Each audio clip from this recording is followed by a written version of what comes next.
Faire courir pour découvrir. Il suffit qu'un jour on se dise. On se fait plaisir et on organise une course sympa. Du coup, il faut Trouver un bel endroit, une belle course sportive. faire le point de ses connaissances. Nous connaissions bien le Jaunet. Par conséquent, Depuis 11 ans, voilà, le plaisir est là, mais finalement c'est une grosse organisation. dimanche, ça a donné cela. On a couru dans la verdure, tout autour du lac. Et on a une vue dominante à un moment donné sur tout le tour du lac. Et c'est vrai que ça met bien en valeur le paysage. Mais aussi, Un beau tour de lac avec un petit barrage agréable à passer. et encore, Les coteaux sont très sympas, ça grimpe vraiment beaucoup. pourtant, Je suis venu en attendant le soleil et on a eu la pluie. alors il y a eu Quelques cascades, mais ça a été. quel style? J'ai failli chuter ici en courant dans les descentes et sur un pont en bois glissant. Car il faut admettre que le tracé demeure. Un parcours difficile à la fin où on regarde plutôt nos chaussures que l'environnement. D'ailleurs, comment fallait-il se chausser? Ah, chaussures de trail. Chaussures de trail aujourd'hui, directement. Pourtant, J'ai pris des chaussures de trail,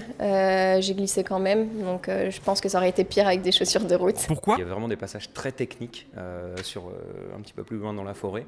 Mais c'est vrai qu'il y a des parties roulantes, il y a des parties beaucoup moins roulantes. Donc il faut vraiment adapter sa foulée à chaque fois, quoi. Il n'y a pas une foulée type sur ce parcours. Au final, C'est une super belle course nature que j'ai voulu faire l'année dernière, mais en fait, je me suis luxé l'épaule à la marathonnaise et donc je suis venu, mais juste pour le pique-nique. alors cette année, Super extra. et Voilà. arpenteurs de coteaux, gourmets de pique-nique ou aficionados de foulées multiples, prenez date.